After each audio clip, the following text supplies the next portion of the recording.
What I will show you now is a short part of a 60-minute CBS interview with the CEO of YouTube, in which she explains how YouTube deals with news on its platform.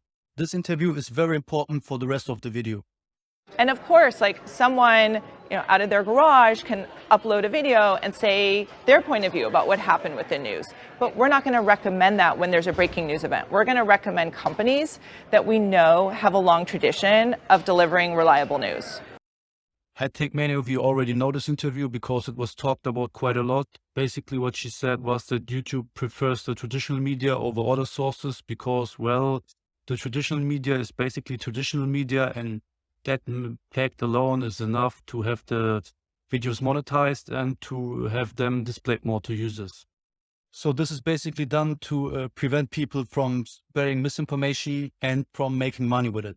So let's take a look at the video and keep the intro in mind. So, because in the debriefing after the video, I will go into detail why I showed you everything before.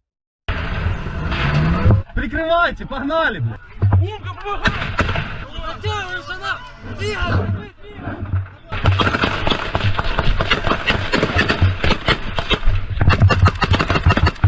Забирайте, если что можете. Подай магаз. Присядь ниже, ниже. Он у бакалавра, возьми магазы заряженные. Оттягиваюсь. Иду! Давай, держу!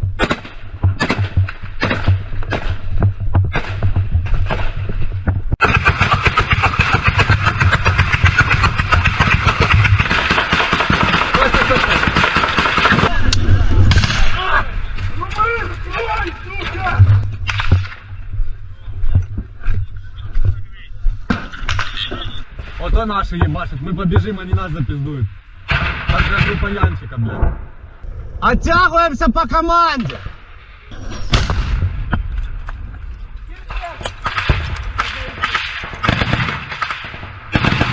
Вогом, вогом, давай, давай, давай.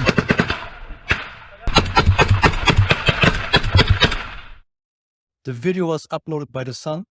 It was instantly monetized because The Sun is a traditional, trustworthy news media.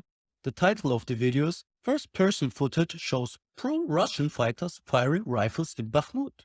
I think the video will get some views, perhaps not 100,000, perhaps not 1 million, but some views.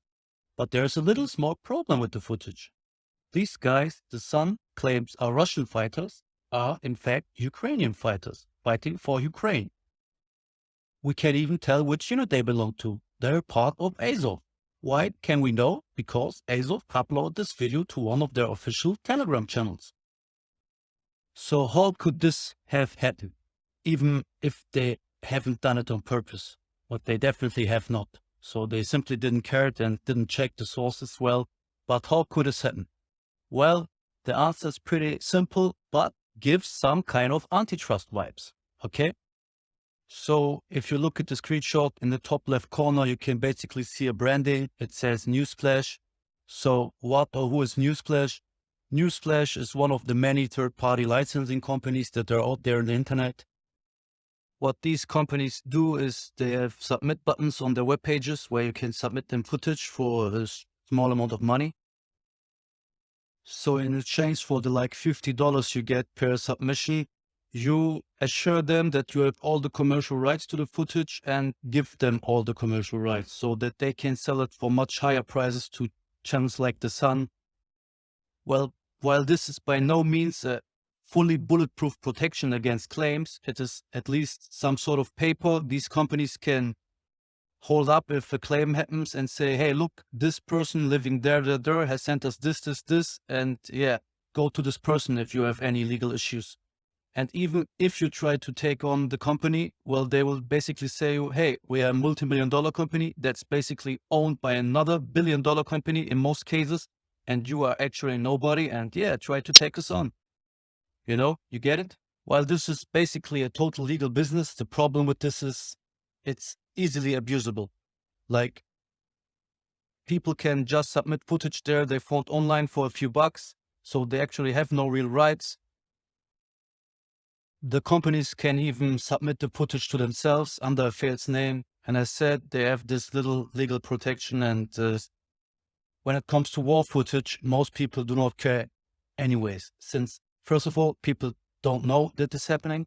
And second, people who create and upload war footage, they want this stuff to be seen. So for them, the more people that see it, the better. And if the news medias pick it up or buy it from these companies, they even feel honored that they contributed something, and they didn't even know that this is a shady business going on there. Okay, and now I will tell you why I get this antitrust, anti-competition vibes from all this. So who assures us that these third-party licensing companies are not in fact owned by the big media who use them to generate costs to lower their taxes? So why are all the stupid policies, the advertiser-friendly guidelines, the guidelines for reuse content, overall community guidelines, why are these things never applied to them? In 2015, YouTube basically demonetized any videos that had to do anything with war. And with anything, I mean anything. Not even talking about war was deemed advertiser friendly. You didn't even have to show footage from a war zone. Just sitting on a chair and talking about the war was enough to get your video demonetized. Still, in 2017, there were ISIS videos with ads all over them on YouTube. So much that in fact the media made a big fuss about it and was asking how it is possible that there are ads running across ISIS videos and videos from war zones. Now in 2022-23, the media does the exact same thing. They upload hardcore raw war footage without any real context, without any own work, and the videos are instantly monetized. Like they write 3 sentences in the description and the video is monetized. How can this be, YouTube? How can it be that a channel like The Sun just re-uploads footage straight from Ukrainian Ministry of Defense sources, doesn't add any changes to them, doesn't provide any own work, can have the videos monetized, and does not fall under the reuse content policy? Why? Like if you would try to set up a documentary channel where you just upload public domain documentaries, like you wouldn't get approved for monetization because YouTube would say, hey, your content is reused, you didn't did any own work. No, but they can. So here's another question. Reviewing all the stuff for advertiser friendliness, for overall community guidelines, for reuse content is a lot of work. So YouTube has to rely on third-party contractors to do this work.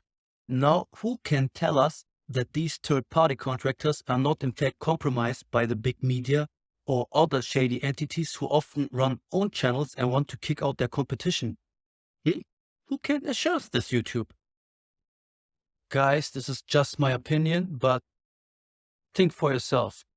Ask yourself these questions, observe YouTube, and you will see what I mean, okay? Thank you very much for listening. Till the next time.